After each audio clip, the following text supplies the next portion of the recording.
भैया ये है मेरे साथ में जावा की क्लासिक। अब यहाँ पे दो क्लासिक हैं, एक है पुराने वाली जावा क्लासिक जो जावा के नाम से आया करती थी, और दूसरी है जावा की 350 जो अभी भारतीय बाज़ार में उतारी गई है। दोनों मोटरसाइकिलों में बहुत सारी चीज़ तुम्हें एक जैसी नज़र आएंगी, लेकिन बहुत सारे डिफरेंस भी हैं और बहुत सारे छोटे छोटे डिफरेंस भी हैं। और प्राइस में कितना डिफरेंस है वो बताऊंगा तुम्हें वीडियो के लास्ट में। तो सबसे पहले सामने से अगर देखोगे तो ज़्यादातर चीज़ें तुम्हें एक जैसी नज़र आएंगी। दोनों ही मोटरसाइकिलों में तुम्हें यहाँ पे हेलोजन हेडलैम्प सेटअप देखने को मिलता है, और दोनों के सामने ही तुम्हें हेलोजन टर्न इंडिकेटर देखने को मिलेंगे।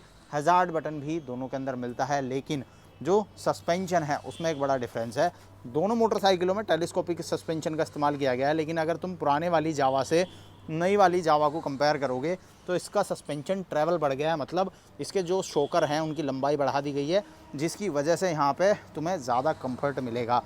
इसके बाद में व्हील में अगर देखते हो तो दोनों के ही फ्रंट में तुम्हें डिस्क ब्रेक और ABS मिल जाएगा। दोनों के फ्रंट में ही तुम्हें स्पोक व्हील मिलेंगे 18 इंच के। पर टायर का फ़र्क है, पुराने वाली जो जावा क्लासिक है ब्लैक कलर में, ये मेरे साथ में है, इसका जो आगे का टायर है वो तुम्हें मिलेगा 90/90 सेक्शन का। पर यहाँ जो नई वाली आई है इसमें 100/90 का है, मतलब इसका 10 mm चौड़ा हो गया है टायर। तो ओवरऑल हाइट बढ़ गई है नई जावा 350 की, और टायर जो हैं वो चौड़े हो गए हैं। और इसके अलावा मडगार्ड अगर तुम देखते हो तो यहाँ प्लेन है, यहाँ तुम्हें नए पे एक क्रोम पट्टी भी देखने को मिलेगी जो इसको और ज़्यादा प्रीमियम बनाती है। तो ये एक बड़ा फ़र्क देखने को मिलता है। इसके अलावा पुराने वाली जावा में विंडशील्ड वगैरह ना मिलक रहा, ना एक्सेसरी में है ना वैसे मिलक रहा, पर नई वाली में जो है अब तुम्हें एक्सेसरी में विंडशील्ड भी देखने को मिल जाएगा, और शीशे जो हैं वो दोनों में ही तुम्हें क्रोम वाले देखने को मिलेंगे। तो फ्रंट से तो इतना डिफरेंस है ही। अब साइड में अगर आओगे तो डिज़ाइन के अंदर तो ज़्यादातर चीज़ें एक जैसी हैं, मतलब कि टंकी अगर देखते हो तो दोनों में ही क्रोम वाली टंकी देखने को मिलती है। साइड पैनल वगैरह भी एक जैसा मिलेगा, पर सीट का बड़ा फ़र्क है। यहाँ नई वाली की सीट देखोगे ना तो ये लंबी हो गई है, चौड़ी हो गई है, इसकी कुशनिंग वगैरह और बढ़िया हो गई है। अब पुराने वाली देखो तो पुराने वाली में एकदम सीधी सीट आएगी ही, कुशनिंग वगैरह भी यहाँ देखो कितनी पतली है वो। तो राइडिंग कंफर्ट की अगर बात करोगे तो उस लिहाज से नए वाली जो है वो ज़्यादा कंफर्टेबल नज़र आएगी। इसके अलावा इसकी हाइट बढ़ गई है, 790 mm की सीट हाइट हो गई है, और यहाँ पे जो ग्राउंड क्लियरेंस है वो भी बढ़ गई है। अब 178 mm की ग्राउंड क्लियरेंस तुम्हें मिलेगी नई जावा 350 में। पुरानी वाली में यही दो चीज़ जो हैं वो दिक्कत वाली थी। बहुत ज़्यादा कस्टमर का फीडबैक था कि भैया जो ग्राउंड क्लियरेंस है वो 165 mm की है, कम है, बाइक नीचे टकरा जाती है। तो उसका कंपनी ने ध्यान रखा और नई वाली में ग्राउंड क्लियरेंस बढ़ा दी। हालांकि जो इसकी सीट हाइट है वो भी कम आ रही, 765 mm आ रही। तो जिन लोगों की हाइट छोटी ही उन्हें तो ये बहुत कंफर्टेबल लगेगी ही, पर अब उन्हें थोड़ी सी दिक्कत आएगी नई वाली में। इसके अलावा इंजन में बड़ा डिफरेंस है। पुराने वाली जो है ये तुम्हें 300 सीसी इंजन के साथ मिलती थी, जहाँ पे 27 bhp की पावर और 28 न्यूटन मीटर का टॉर्क मिलता था।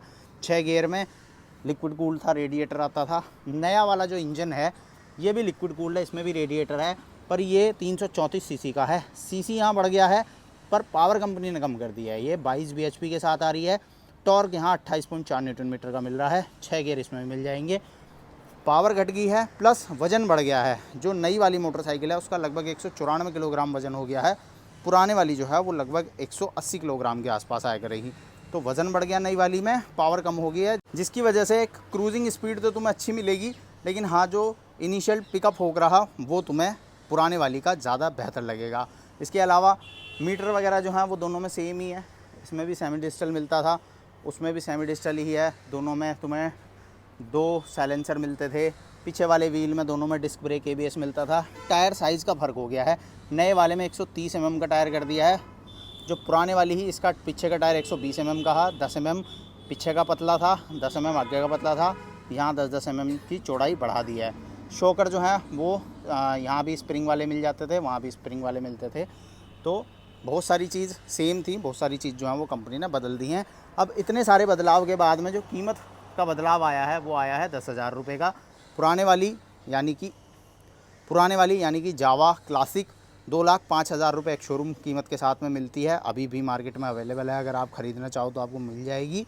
नए वाली जो है वो 2,15,000 रुपये एक शोरूम प्राइस के साथ में उतारी गई है। मतलब 10,000 रुपये जो है कंपनी ने इसमें बढ़ा दिए हैं। उन 10,000 रुपये में ज़्यादा ग्राउंड क्लियरेंस मिल जाएगी, बड़ा सस्पेंशन ट्रैवल मिलेगा, जिसकी वजह से लॉन्ग राइड वगैरह में और ज़्यादा कंफर्ट मिलेगा। सीट जो है वो ज़्यादा बेहतर देखने को मिलेगी, और पावर कम है, जिसकी वजह से अगर आप एक नॉर्मल स्पीड पे 70-75 की स्पीड पे क्रूज़ करना चाहोगे तो क्रूजिंग एबिलिटी जो है वो आपको इसकी ज़्यादा बेहतर देखने को मिलती है। तो ये मोटे मोटे डिफरेंस हैं पुरानी जावा क्लासिक और नई जावा क्लासिक के अंदर। अब आप मुझे कमेंट में बताओ कि आपको दोनों में से कौन सी अच्छी लगी, और वीडियो पसंद आया तो लाइक करो, चैनल पर नए आ रहे हो तो सब्सक्राइब करो।